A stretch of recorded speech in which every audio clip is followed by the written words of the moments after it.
Welcome back, Panther fans. I'm David Brown here with Ryan Graham, Hey, y'all. and this is State of Atlanta. What is up, dude? Oh, got to chug the first one before you start the next one. Chug the last one. God dang it! I The can't last talk one. anymore. The last one. Yeah. So Chug I the opened the last beer, one. but I Yeah. felt bad that it was that I wasn't going to start on it immediately. Well, it's just the two of us here, so when I I kind of expect you to respond when I say something. Yeah. No, I'm sorry, but I had beer. You know, I had my priorities going. Yeah. Well, your priorities are correct. I'm not going to argue with that at all. Podcast land will understand, I think. Yes. What was your question though? I forgot now. After all that. How you doing, man? Did you have a good weekend? Oh man, I'm doing all right. Yeah, I had a good weekend. I'm tired. I don't know. I You were stay busy. You tired must right have been now. busy. I reached out to you a couple times, and there's like radio silence. I was like, oh man, yeah, something's gone. Something's gone tragic. Something's gone bad. He's not responding. No, it's all right. It's all good stuff. I mean, it's big news. I resigned as the chair of LP Georgia, so you know. Sounds like that would give you more time to respond to me. You know, I feel like I should be the priority when you're Well, not drinking. look, David, I'm working towards it. Okay, all right. I just All need right. a little time to sort things out. Excellent. Cool stuff. You know, I was preparing for this episode, and I realized I got a new reinvigoration for Georgia State sports right now. Like I guess getting closer to football season, or just a Yeah. couple months away now. Well, The and news. the news is coming out more and more. Like just in general, like football culture is like feels like it's waking back up.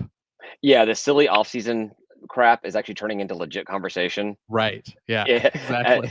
legit preseason rankings and predictions and all that Yeah, kind of we can stuff. stop talking about Big Game Boomer for a little while Oh now. God, I saw that he's looking for a podcast partner, and he says only serious inquiries, looking to do 4 or 5 episodes a week. Oh man. Hey, look, I'm serious, all right? You take a couple, I'll take a couple. Exactly. So one thing that's kind of cool, I didn't realize it until I was putting stuff together today. But yeah, so the new schools join effective this Friday. Not that it really matters too much. We all know they're coming in, and there's no sports to speak of until August. But yeah, it becomes official on Friday. Are we gonna have a parade? Sure. Are we gonna We're do gonna. like poppers? Like what are we doing? What's I the don't know. I don't know. You know, as much as the crap as I talked about the other teams joining in the conference in general, I am excited about having the teams join just for no other reason than it's something new for the conference. It's something new for Georgia State to experience, new Oh teams to yeah. play on the regular, and not playing the teams out west as often. So I'm looking forward to it. Again, Friday morning we wake up and there are members. Is it Friday morning? Saturday morning, whatever it is, the July 1st, whatever day that is. We Friday. wake up and they are members. I'll go to Sunbelt's website to see how they've changed it to add the new members, because right now they're not on there. Well, they won't have changed it. You know that. That's true. You know as well as I do. Ain't shit I getting updated. see. There are things I know, and so I seek them out so I can complain about them. Yeah. No, I know. I know how it goes. I'm a proactive Karen. Oh Lord. So speaking of football not being away, not far off, and everything, Coach Elliott was interviewed by a South Carolina guy, Phil What? Cornblood. Yeah, did you get a chance to take a look at the interview at all, or listen to it, or read a transcript? No, I didn't know. You sent me the agenda for this, and I didn't know what that was. Was that posted somewhere that I should have known? Well, I mean, it was on Panther Talk. That's where I came across it. Man, I But need to do a better job. you probably should. You really should. I mean, there's not a lot to talk about. I mean, it's just an interview with the coach. You're hearing a lot of coach speak, but there was a couple of things that came out of it that I thought were interesting. At least one I think that you'll really appreciate is Coach Elliott was asked about the transfer portal, and he was pretty much kids should be able to go wherever they want, whenever they want, no restrictions, and he will not hold anyone back. He'll may try to guide them, let them know maybe this is a wrong idea. You know, we'd Sure. like to keep you around or something like that. That's his job as a coach, as a mentor to these young men. Right. So. He didn't say that, but that's kind of the way I took it. But he said that he's don't not one go to to hold Georgia anyone. Southern. Whatever you do, just Apparently, don't do it. He did not have that conversation with Sam Pinkney, who ended up going to Coastal. Well, like I don't know anything about Coastal as a institution. I mean, I know they got stupid looking fields, but TDS I know about, and Yeah. I would say as a coach you should discourage that transfer. like Well, just in the general. well, the way it was phrased was because they kind of were referencing Pickney without using him by name. Was, do you think that coaches or the portal or something should have a mechanism to not allow kids to go within the same conference or to other schools? Which I know there was talk about that, like before in the SEC, you could never transfer to another SEC school or something. Not at Georgia. And yeah, he kind of shut it down. He's like, no, he doesn't want to stand in the way of someone's education or their potential to play. And with Pinckney, with that quarterback coming back, it makes sense to have someone to throw to him because Pinckney wants, he wants to play on Sundays. So you definitely want to have a quarterback that's going to be throwing to you to give you some Yeah. tape for the But NFL guys. So and for him, he's from there. I mean, he's like literally from that town. So no, it no. makes Oh yeah, well yes, yeah. Is he from Conway? He's from South Carolina, but he's not from Conway I think he's from right around there. I think because they're local to Coastal Carolina, I because believe. Darren Granger is from Conway. Maybe I'm mixing people up. Yeah, yeah. So, let's Well, see what else. everywhere in South Carolina is local to everywhere because it's just a It's tiny not a ass big state. state. It's not a Yeah, big state, but it does feel like it takes a long time to drive through it. that's true. That's because it's weird. It's like it was touched by death or something. It's like everything there. Like as you go through, like all the wildlife and stuff, it just all seems like it's rotting or decaying. It's like it's real weird. It's like the upside down or something. Yeah, both South Carolina, the Carolinas, North included. I feel like when I've driven through there, it's just not. I can't wait to get out. Well, North Carolina, I mean, you got like Asheville and stuff. Yeah, but Asheville's cool. That's way far away from 85. That's true. Yeah. So you're talking about 85. I got Well, you. yeah, yeah, I-85. That's the way I drive through most of the time. So Yeah. let's see what else did he say in there?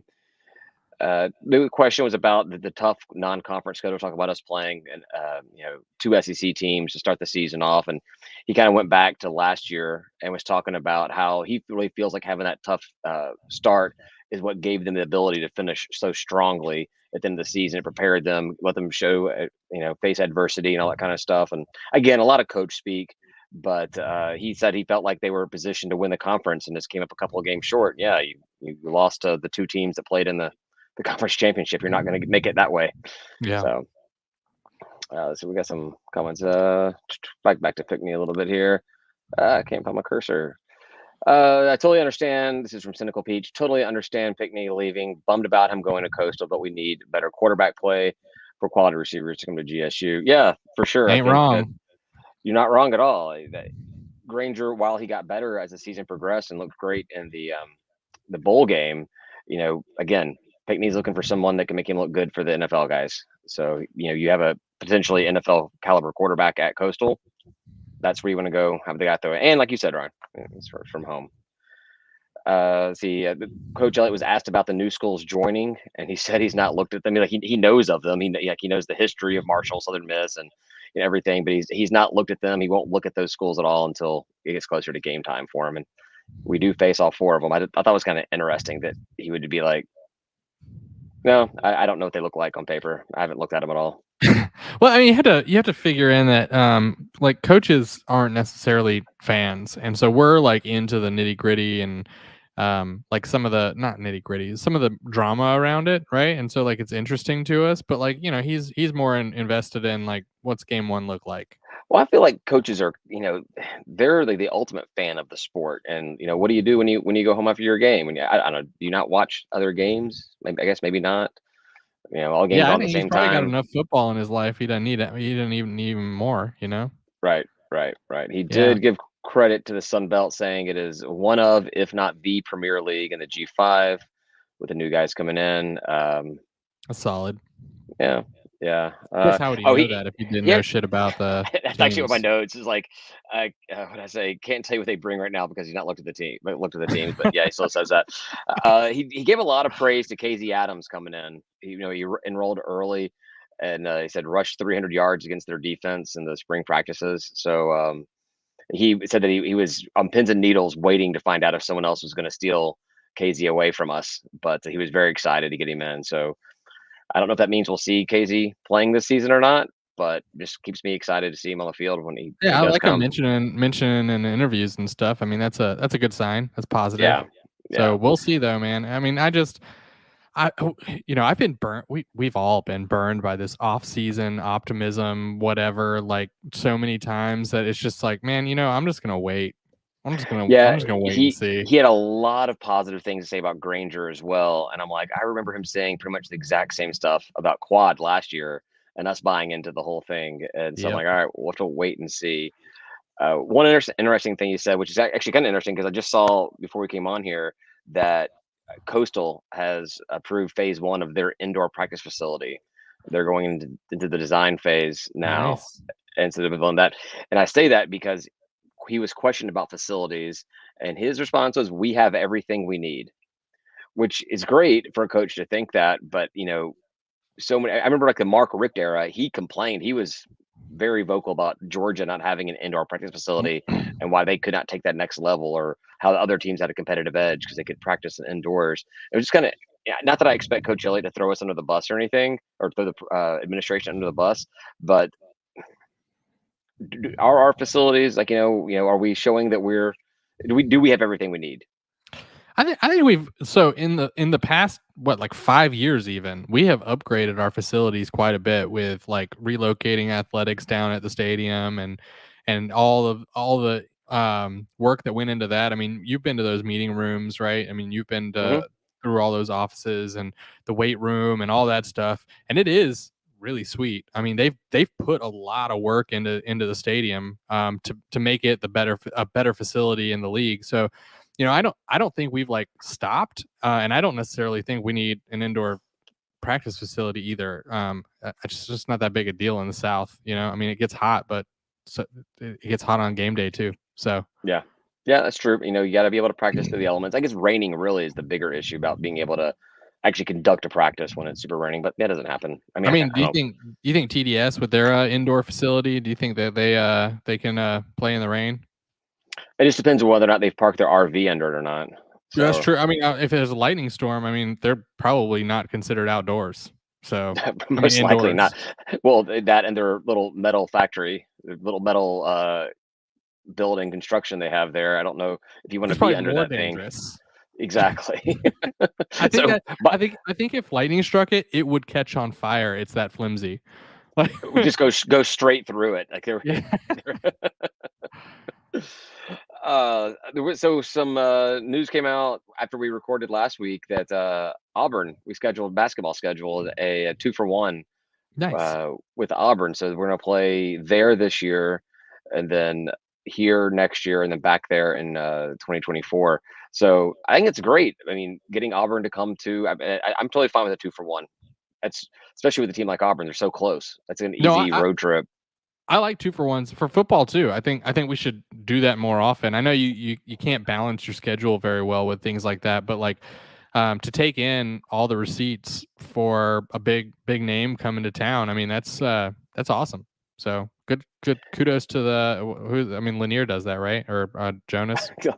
Coach Hayes, yeah, yeah, Coach Hayes is handles that kind of scheduling. So yeah, it's good. Hopefully we see more like that. We don't know what the full schedule is going to be, but having Tech this year, Auburn next year, getting to go to an away game. The game at Auburn this year is on a Friday, so that kind of stinks as far as being able to make it a road trip. You can definitely go after work and come back, but it's kind of, I would have loved a Saturday game at Auburn because I'm Yeah, going for the because I'm yeah. looking at Auburn's it not from the that far away, so I'm looking at it from the fan perspective. Because I went down to Auburn a couple of years ago for a game. We played down there with Coach Hunter, and Coach Georgia State had gotten a bus, and they took us down there. So there and back wasn't bad when someone else was driving, but on a weeknight. But I would have liked it had been like a Saturday afternoon game. It'd been a lot of fun to go down for. yeah, So for sure. let's see what else we got. What else we got? Uh, we talked about predictions. I mentioned predictions earlier on. Athlon Sports did their 2022 predictions for the Sun Belt, and Georgia State they're picking to be third in the East, which I think is pretty fair. What do they got us for the East? Third behind Third. uh behind Appy and Coastal. I think everyone just at this point I'm kind of getting over the fact that everyone's giving Coastal the benefit of the doubt of being a good team. They've had a couple of good seasons. It doesn't mean that it's going to continue. They But look at the win loss. We know that we're above them right now. I mean, I think we proved that. We we played beat a them. yeah, yeah, beat them well. And they didn't, and we watched them last season, win against a bunch of teams that had losing records. So I mean, I think we know what it is because we're like in it. But people look at the win loss record, put them above us. I think we're a solid 2. Yeah, my frustration just comes from they had a couple of good seasons, and then others like anointed as being one of the elite programs of the G5, and I'm like, you had 2 good seasons. Congrats. It's good. It's a good on paper records, Yeah. but you know, it's just that recent memory bias type thing. Well, and they're again, not that that second great. season is just not that good. So No, it's not. like I It's said, not. solid 2. I could never put us in front of Appy at this point because we cannot beat them. Un- So, but Until yeah, we're number 2. until we've beaten them or something dramatically happens to them in the offseason, yeah, there's no reason to predict us to be any better than 2 or 3.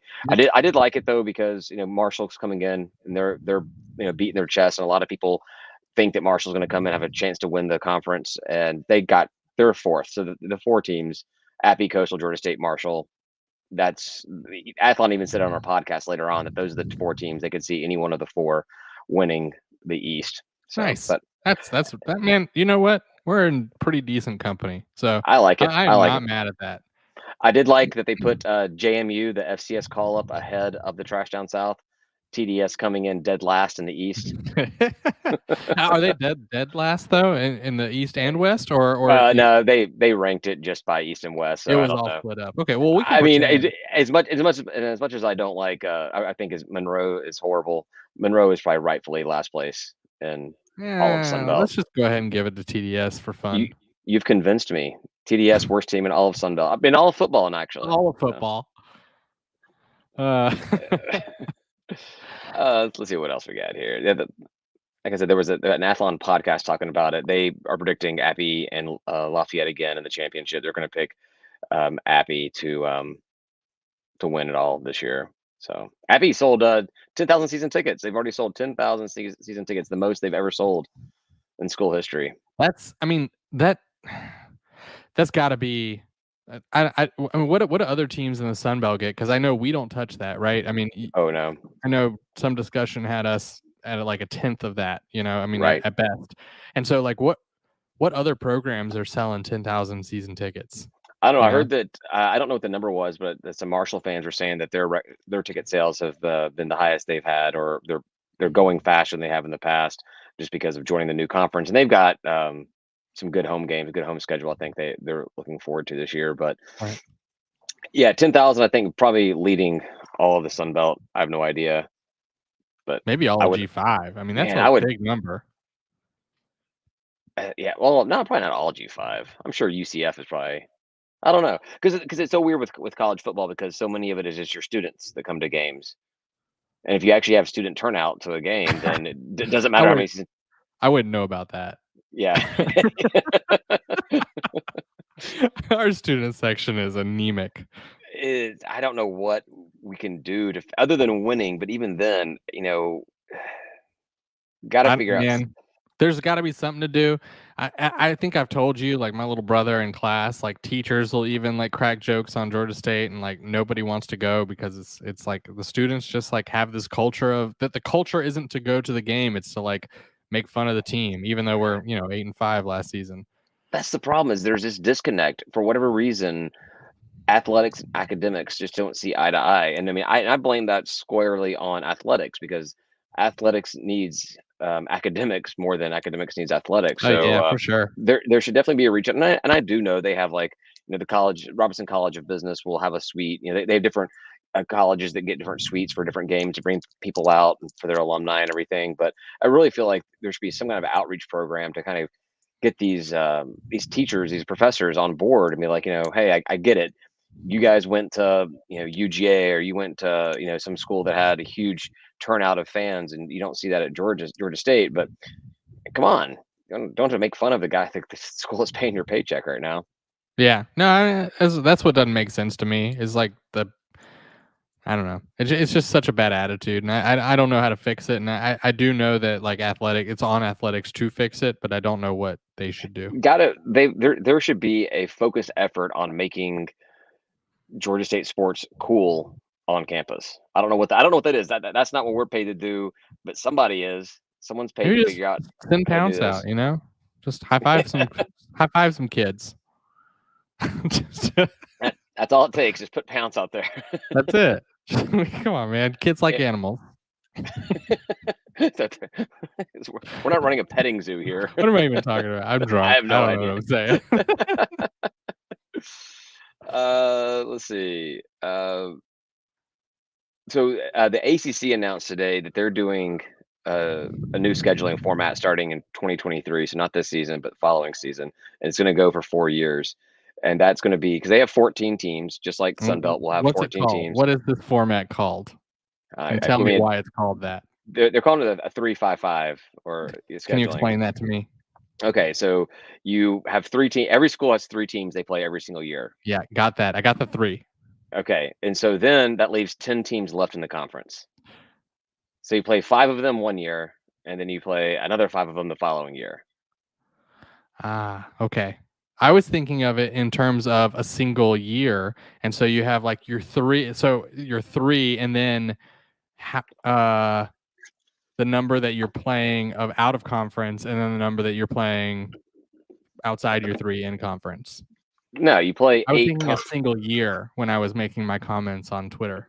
Okay, yeah, you play 8 conference games, so 3, 5, and then but I did look at their schedule, and it's not necessarily you play, 5 the same 5 teams you play in 2023 that you'll play those exact same 5 teams in 2024, just, flipping home and away. There was a little bit of a mix in it, but Sure. w Yeah, yeah, yeah. with doing this, you do end up playing every single team in the conference, twice in 4 years. Right, which is something we've talked about where, like, some of those teams on the West, like, we're gonna play them this year, and then we're not gonna play them again for, like, a Uh, decade, right? I 7 mean, years, something like yeah, that. That's the way the math works out. it's gonna be Yeah. crazy, and that's not super cool. Yeah, it's not super cool, but at the same time, I really don't care about the teams. I don't again, I don't really care a lot about the teams in the Sun Belt, but I specifically don't care about the teams out west because, I don't know them as much as I don't know the teams in the East, and traveling is a lot easier to the East, even though we're kind of like in a screwy position for the East Division. Um, but yeah, I think it's an interesting concept, and I think that if maybe Lafayette was one of our 3 protected teams, then that would be the only way I'd be interested into it because I do like I have grown to actually like the rivalry or the It's a dislike rivalry. Yeah. of Lafayette, and it's a cynical Peach mentioned it in the chat there. I didn't pull it up, but we are 0-11 against Lafayette and Appy. Those 2 teams and the Trash Down South would be the 3 that I'd want us to play as our 3 protected games every season. I don't think we would get Appy. I think they would definitely give us TDS, but I couldn't imagine Appy being one of ours. I don't even know if they give us Lafayette, but I know they'd give us TDS. Yeah, you'd have to do that. I mean, and I'm sure that Lafayette and Monroe would get, every single season they'd be the same, and Troy and South Alabama would be in there. You do those in-state rivalries would always be a predicted game. I don't know who else you would do, and even looking at what happened with the ACC, a lot of the teams are not happy with the teams they got paired with. I think that Tech got Clemson and uh, Louisville, and I forget who the other team was, Wake Forest. And so, like, the guys are like, yeah, Clemson, we like that. We like playing them every single year, but we'd have no connection with Louisville or Wake Forest to be a protected game that they're going to play every single season. Well, So, it's 2 of the teams that, aren't necessarily as good. Louisville's pretty good. Wake yeah, Forest, not so much. Wake Forest not so much. But yeah, I feel like drawing Clemson, and of course, Clemson, probably the closest ACC school to Tech. Yeah, That kind of makes a lot of sense. But man, for sure. you get that ass whooping every single season. Well, but it also gives you the strength of schedule if you win it to do Yeah. better, right? So, I would like them on our schedule every single year. That's good. No, It's a good thing. I would definitely want to pick the better teams in the conference to be on Yeah, our rotating or our protected 3. yeah, I just don't see I think the reason why the teams that joined the East joined was because they wanted to have a closer travel schedule. They didn't want to be traveling out to San Marcos, yeah. every couple of years. They want that to be a once every 7-year type thing.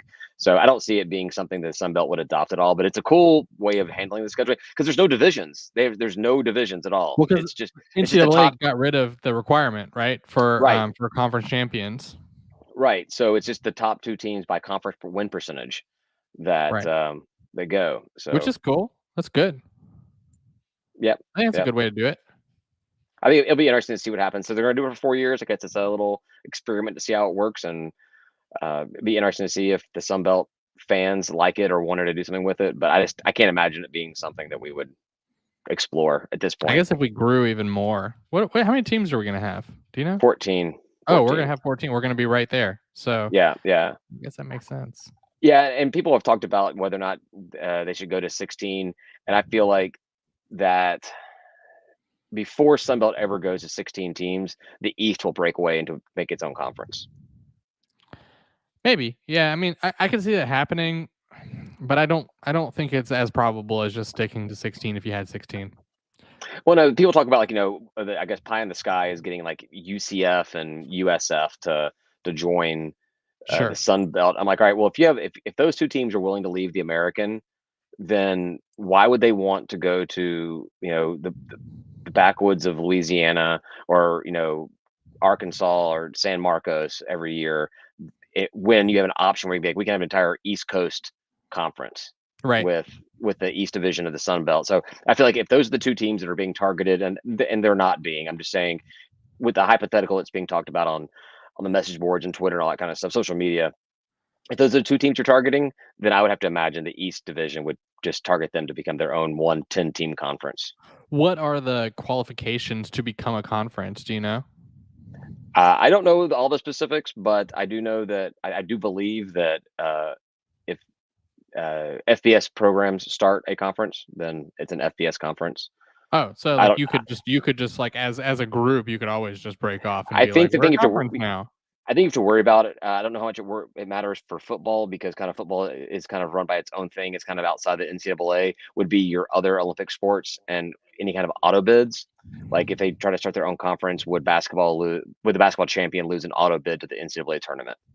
Stuff like that would we have to be worried about. But I can't imagine that being a huge deal breaker for Right. something like that. So. Yeah.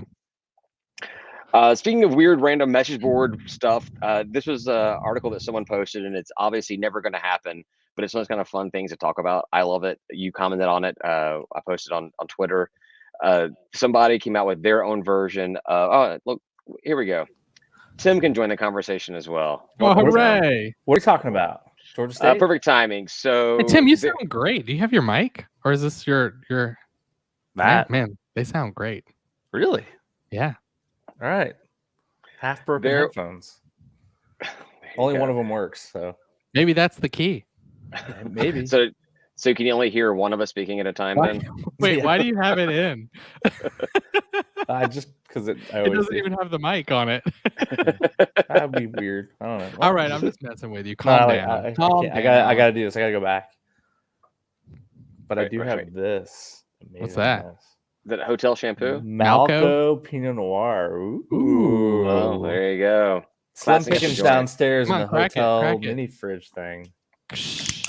You paid a lot of money for that. That costs more than everything we're drinking tonight. It was probably $7 or $10 for this little thing. That's like a 30-pack, right, Ryan, for a PBR? I can't advertise, so I'll put my hand over the cup.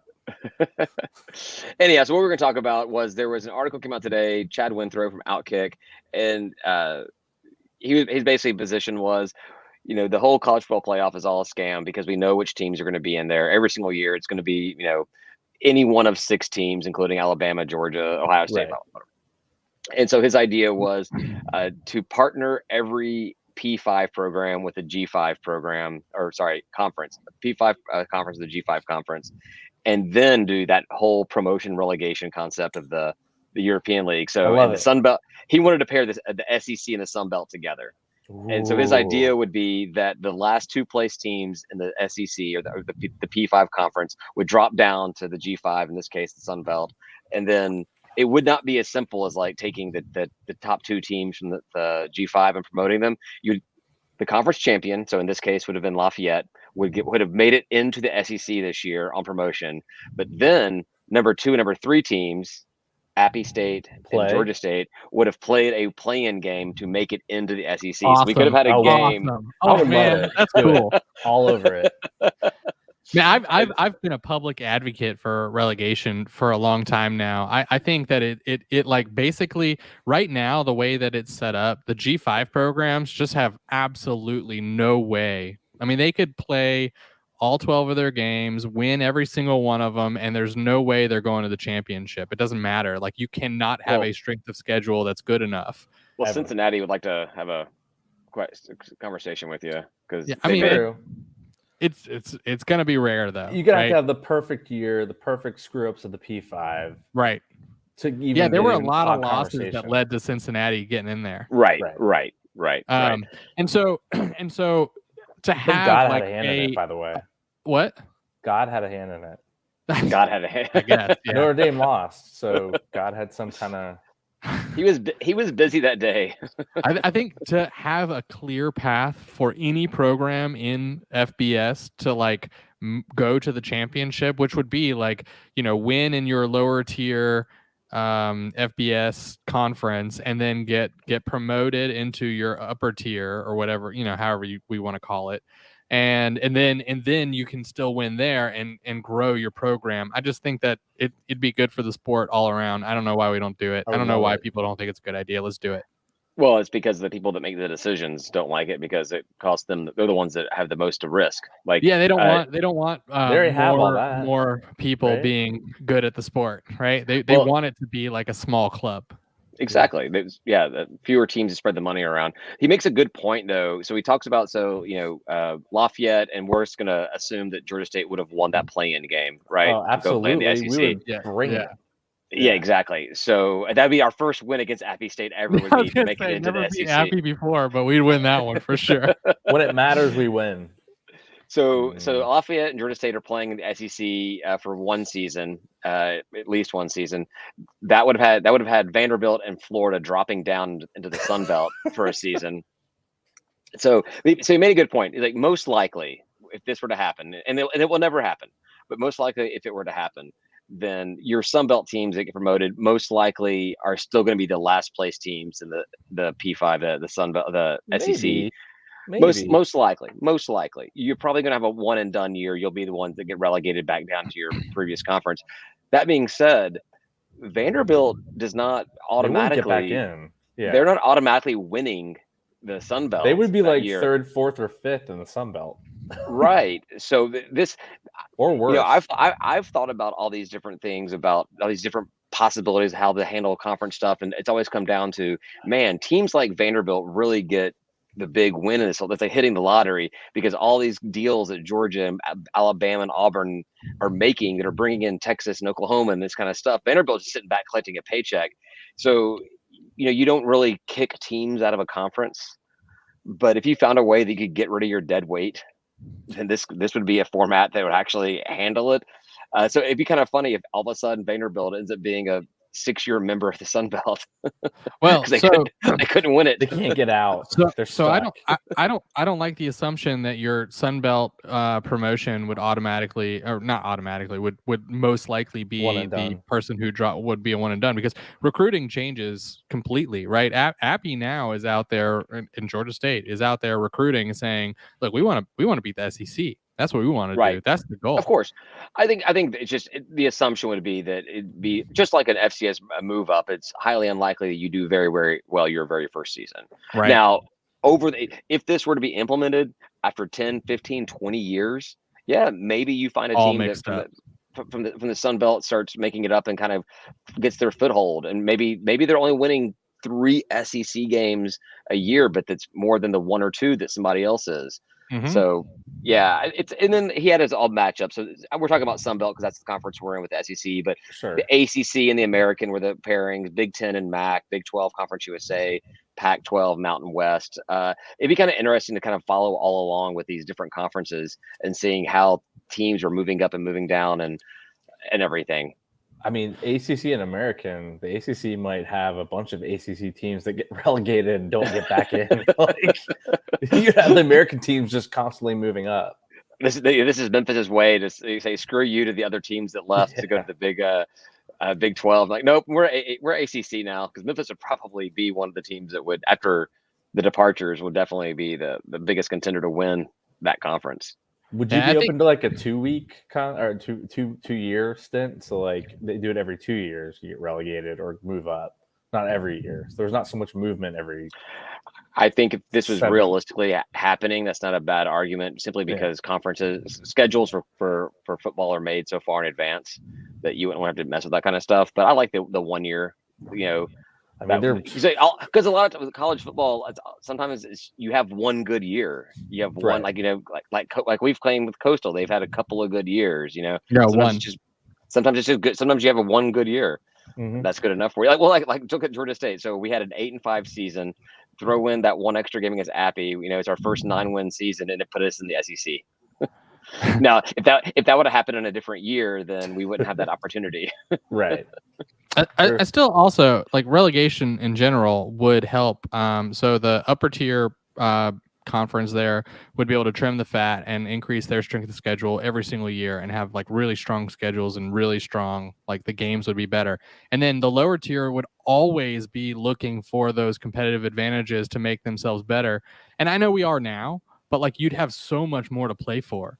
So much more. I mean, because there'd be like massive amounts of money coming the money in. you get. If you won that's the thing. question. You know what I mean? Money's So where do those TV money paychecks go? Does when Vandy gets relegated to the Sun Belt, do they lose that SEC money check every single year? Yeah, no, I think you Does would. Georgia State get the upper tier would definitely get paid more, but you'd also have these like bursts of cash infusions for enhancements for the programs that are in the G5 program and conference.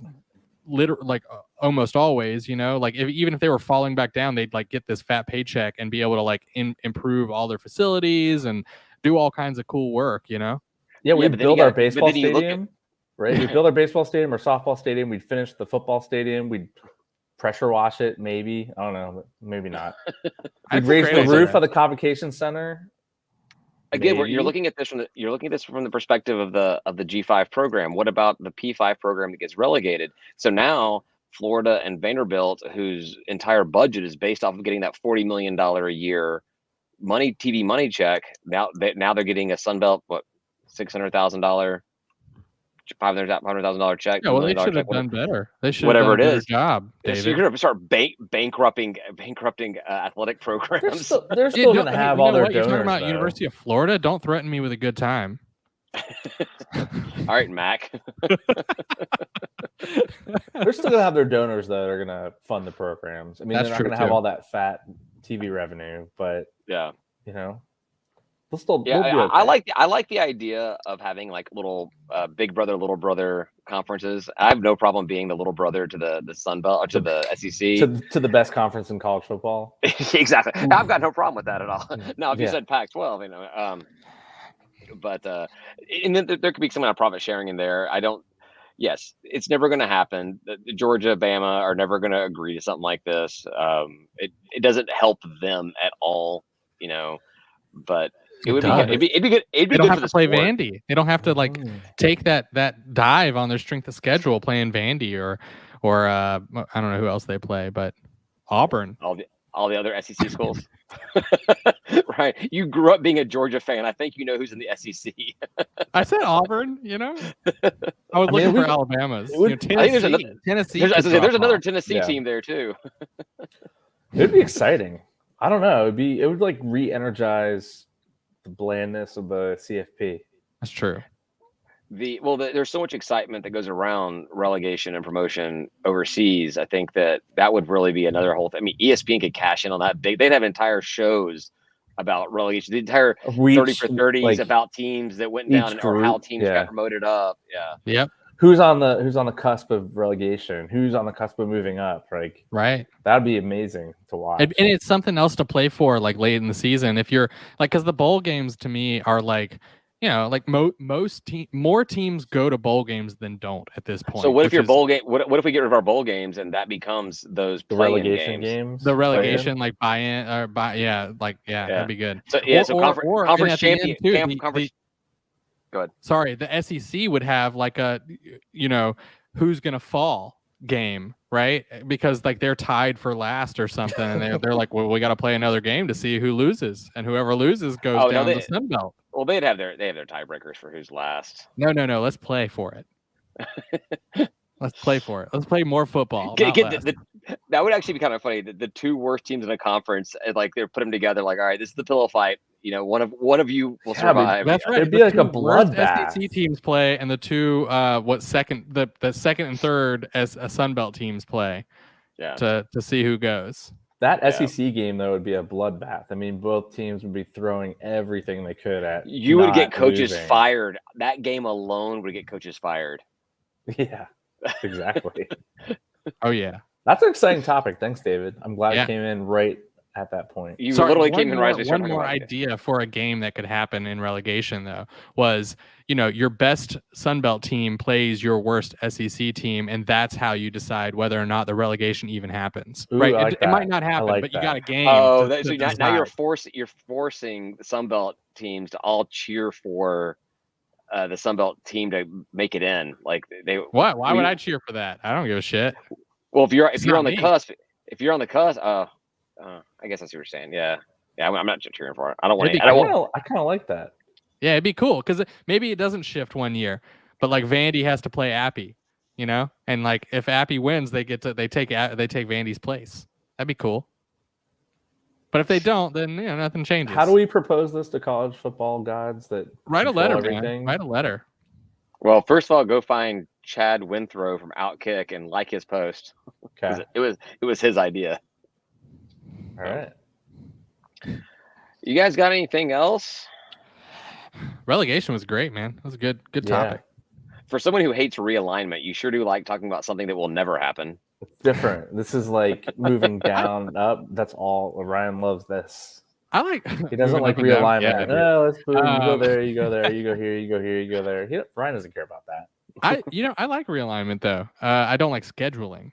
I love scheduling. Yeah, even though I have talked the spreadsheets are endless. Schedule how many times? There's one more thing I had. Episode. What do you got? Did he freeze? Oh, he froze. Oh dang, Tim, it's you and me again. What are we gonna do? Well, we're so bad at this. What did we talk about earlier? Is there anything of importance? No, probably not. No. Yeah. I like that we're 60-something in FBS ratings. I guess from that tweet that he sent to us, right? Who? What tweet? He didn't talk about that? No, I don't. 60-something? What do you mean? Yeah, there was some tweet rating all the teams, and we're rated like 60th, 64th. Rated based on like what? Quality of the team? For this season, they talked about us and how we did previously last year. Yeah. CFB 21 said we're number 62 of 100. Well, I mean, that's a lot lower than we typically have been, right? We've been in the hundreds for years, forever. Yeah, exactly. When we like went down below 120, that was an accomplishment. Man. Yeah, exactly. And we've crap, he's gone. That's all right. We'll keep going for a little. We can't even stop this thing from going from being live. I don't think. No, there's no ending the show. It's never gonna happen. If we both leave, the whole thing's gonna keep going. Oh Lord. He did just say, "Well, this sucks." He said that. Yeah, he just texted us. Oh, that's all right. Anyway, so CFP 21 did CFB previews. This is day 70. We are number 62. And they gave us props at, our 1-4 start from last year and how we won like 7 of our last 8. And, they see big things from Granger. Good for them. I hope he takes that big step up that I apparently said is going to happen. I don't remember it, but David said I said it in a tweet. So take credit, man. Take credit. I'll take the cred. Hey, if it happens, take all the cred. Yeah. No, I'll take 60s, man. I mean, I think that's like I said, way better than we've been. We just got to keep on moving. Do we move up from there or down from there? I feel like down is the right answer, right? Down, because we want to move up. No, but the numbers are going down. It's true. Yeah, I don't know how to say that. I'm not really Sports sure. Are weird, man. Sports are weird. David says Nickel Peach is in the comments talking about Trenton Flowers, a 5-star visiting Georgia State. Do you know who that is?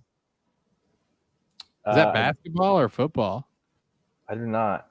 I know we had some high impact basketball folks visiting, and that is like truly exciting. I think we talked about it a little last week, where the program seems to be attracting more talent. I don't know how many 5-stars we've ever had visit, and that it's pretty exciting to see the interest in the program from these top talent folks. So it seems like Coach Hayes has the program at least looking in the right direction. I don't know if it's moving there yet, right?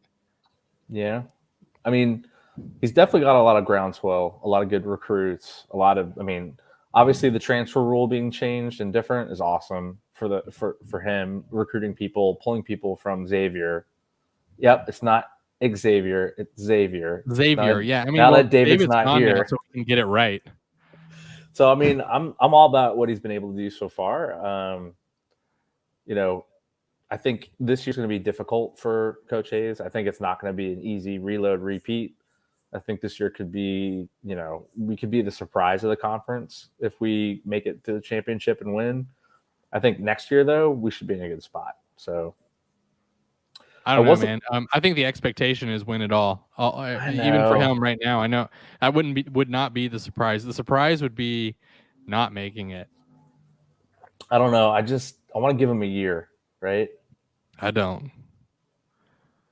Yeah. Are we gonna give where was Coach K and where did he just like are we gonna give that coach a year? I don't think so. Probably not. Nope. David, you're back. So what did I miss, guys? Dude, we held it together. We held together. I cannot believe we held it together. We were waiting with bated breath on what you were about to tell us, and then you just didn't talk at all. We talked basketball. We got to basketball.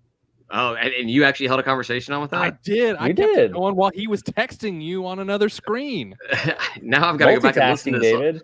I'm going to listen to this whole thing and find out. Maybe you guys can handle this without me now. Whoa. Don't go crazy. I want to know what happened at 9/11 with Cynical Pete saying Center Park Stadium needs a serious facelift. You talked about something juicy. Facilities is my jam. So that's what we were talking about, facilities, but we don't need to rehash it, man. You should have just been here.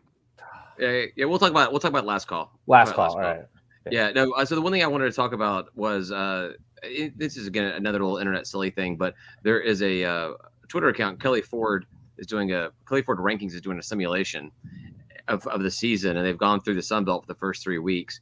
And week 1, they had us beating USC, or they have us beating USC in week 1, falling to UNC and then beating Charlotte. So they have us 2-1 in the first 3 weeks of the year. Oh, sorry, not beating Charlotte, beating Army 2-1. 2-1. Yeah, if you have Army, really, right? Yes, they have us beating USC and Army and losing to UNC. Lots of folks have us not winning a single one of those games. That's Who is this? So Kelly, do you say USC? Because I say South Carolina or Gamecocks. I never say USC. Yeah, no, people are weird. USC people say USC, and most people don't. Well, so yeah, because South Carolina was USC up until Southern Cal. We're USC now, and all these Gamecock fans are like, we've been we know you don't get out east very often, but we've been calling ourselves USC for a long time. And yeah, but I was born in '85, and I only know Southern Cal as USC. Oh, really? SoCal, Southern Cal, SoCal. Yeah. USC, man. USC. USC Trojans. Okay. They did tough. You guys probably paid a lot more attention to college football than I did, because growing up, my family, we didn't pay attention to that. I didn't become a fan until after college. But I grew up. I also grew up not paying attention to USC, but paying attention to South Carolina vaguely because I was a Georgia fan. Really didn't care about South Carolina until Spurrier was there, right? I mean, no Georgia fan really gave a shit about South Carolina until Spurrier was there. But I had a roommate of mine who went to Georgia. At the time, I had 2 roommates of mine that both had graduated from Georgia, and were watching football on a Saturday, and they had just lost to South Carolina. And another friend came over, and my buddies are all bummed out having lost to South Carolina. And she's like, "What's wrong?" I'm like, "Well, I lost South Carolina." And she just looks and goes, "Don't they suck?"